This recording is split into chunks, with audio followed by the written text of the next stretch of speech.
Hey, what's going on? This is Jordan Edwards, and this is the Clockedin podcast. And maybe you guys are watching this on YouTube, maybe you're listening to the audio. But one of the things I don't really discuss too often is Edwards Consulting. And that's kind of like, what is the origin of that? Where did that come from? Where did that all happen? And I'll give you a little tidbit because the thing is, throughout the 100 plus episodes I've done of this podcast, I'm always interviewing the other people. I don't speak enough about myself. And that's why I've started to get into these where I can discuss with you guys and share my opinion and perspective about what's going on in my life. And maybe there's some value there that can be beneficial to all of us. So for me, I grew up in Jersey, then when came down to Tampa for school, and as I went through that change, it was a completely different perspective than I thought it would be because I came down wanting to play college lacrosse, and I played for a little bit my entire freshman year, and then after that, it was finding out what really interests me because I wasn't getting that community that I was hoping for due to there being two teams. They had a lot of players, so it was just difficult for me to find that community. So then I ended up joining a fraternity, which definitely helped a little bit with that community aspect. But then that was sophomore year, and then junior year I ended up studying abroad. And when I studied abroad, I was in Rome, Italy, and my cousin Mara was actually there. She came to the same school as me, John Cabot, and it was fun. But it was still this journey of where do you fit? Who's with you? Who's in your corner? Where's your spot? Where's your place? And I realized that I was a little unique. I'm a little different. And when I say that, I mean the thing is, I was one of the very few kids from my school to actually go study abroad because most people go, "Oh, I would never give up a semester," because they're only thinking in that college terms, not in, "Oh my God, I get to live a semester abroad." And I was in Rome, Italy, which I thought was pretty profound and cool. It was different. And because you learn about culture, you learn about experiences, you have to travel on the weekends. It's a lot of time, a lot of effort, a lot of work. And when it finally pays off, it's like, wow, this is incredible.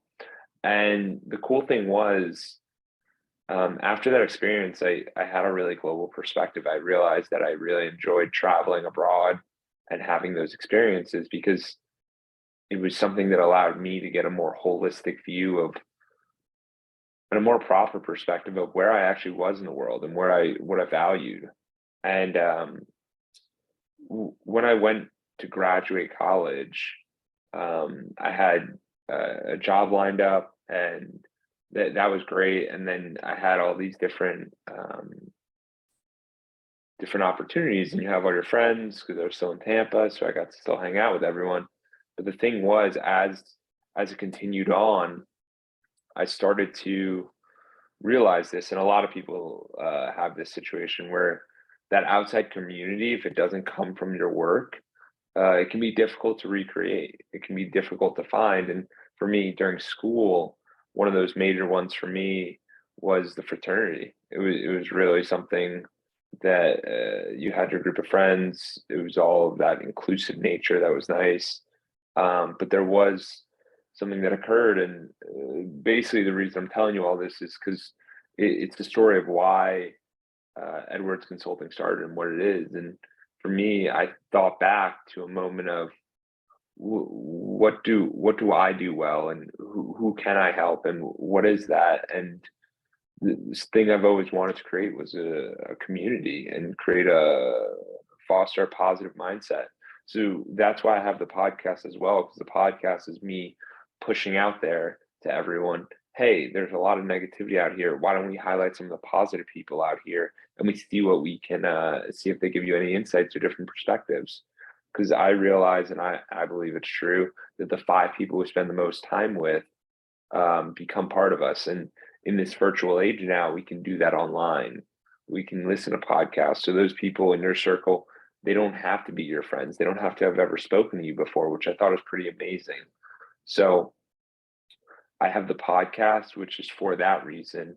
But back to Edwards Consulting and where that started with, it started with my buddy in college, Jamal.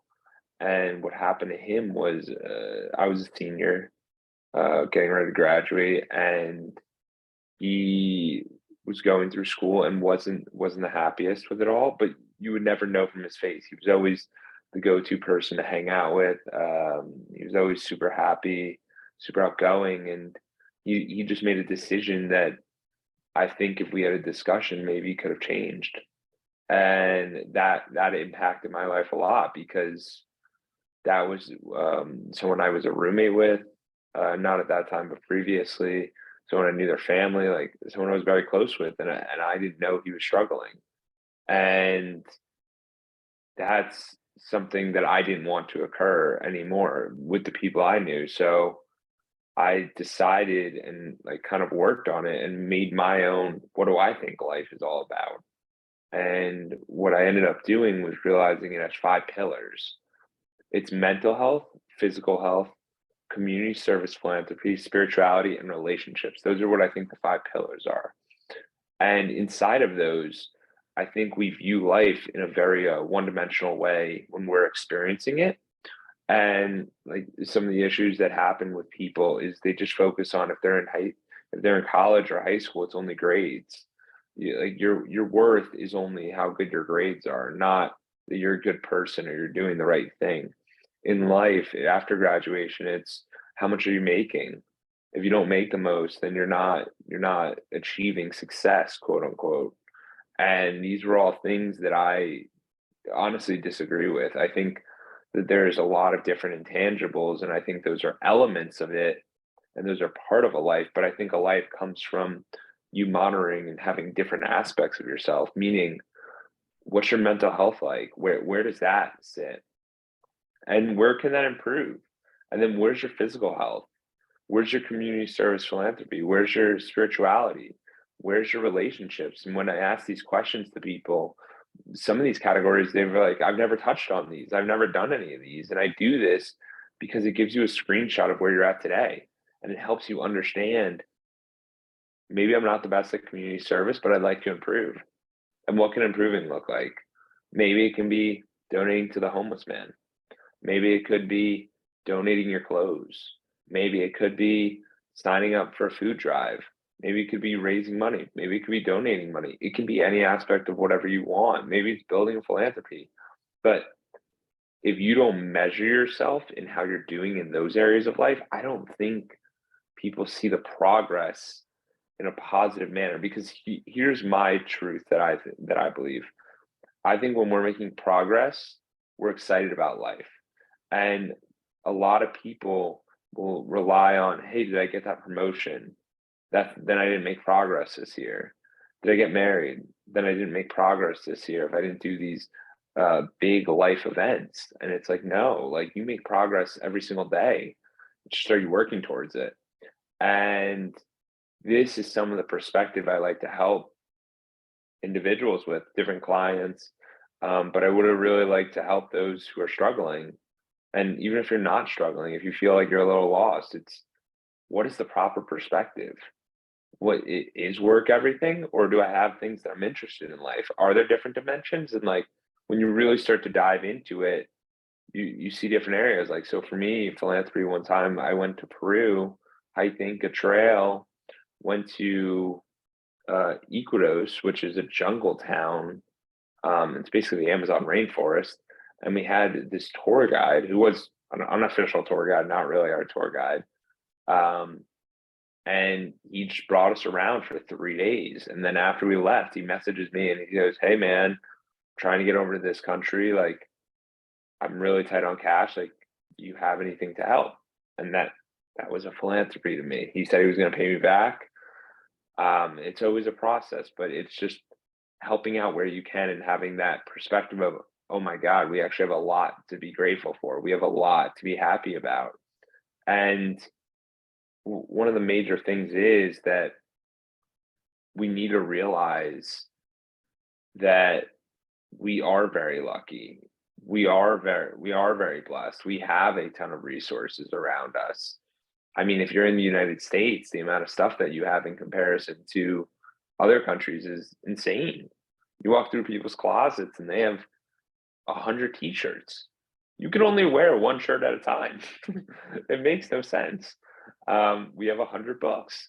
Like we have why do we have extra bedrooms? Like this is all a bizarre concept in regard to America, but it's like you haven't made it yet because you haven't sold $1 billion, your company for $1 billion and got your mansion and your yacht yet. You haven't made it. And it's kind of a preposterous idea, but it's really us having that proper perspective. So what I do with Edwards Consulting is it started out with one-on-one, then it became into a group.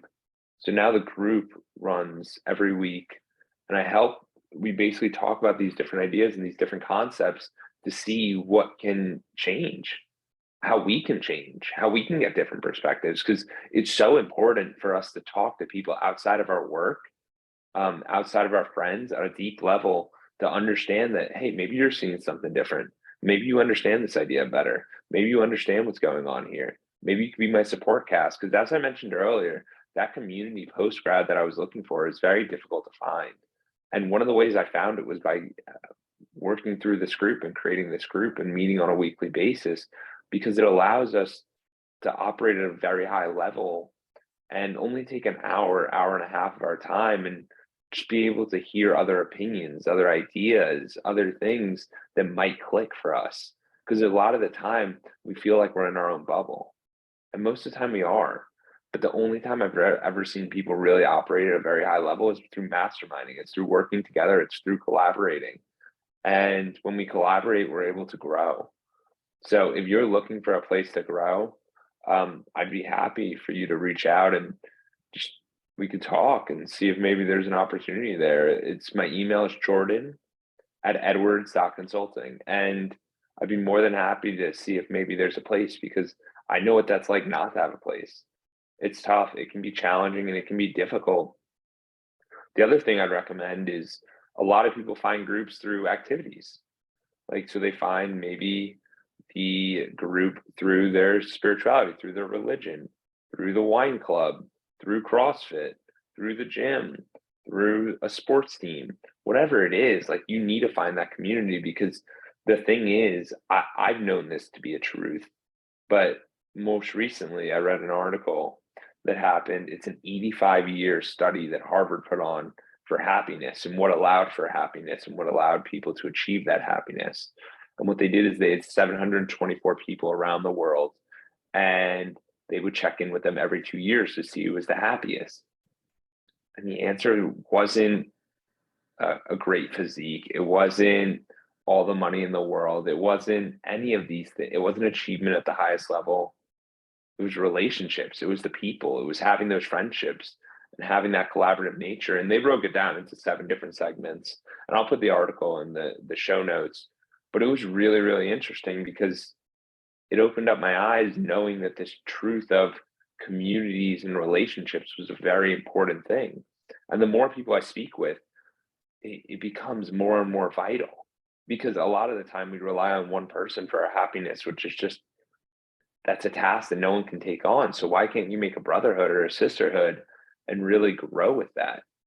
Why don't you look to find your own nature or create your own? I just say this because we're all just trying to figure out our journey. And one of the ways I exhibit that is through the podcast. It's something that I'm proud of and it's something that I've worked hard on. And I hope maybe this inspires you in a sort of capacity to reach out or to work on your own way.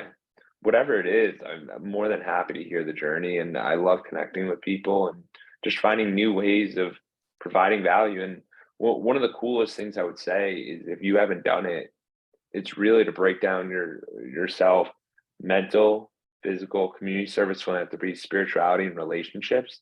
You write those 5 things on a page and write down where you're at today and then what a 10 looks like and search through those differences and figure out what action steps you can take to make those differences. It'll go a very, very, very long way. I think change everything and really help you get things in the proper perspective, because at that point, then you're in control. When you're in control, you can make changes. And I want everyone to know that you're in control of your own life. You have the ability to listen to this or you can turn it off. You can quit your job or keep your job. You can do whatever you want. So know that you're always in control, and I'm always here, and I can't wait to hear from you guys, and I hope maybe this was a little inspiration for the day.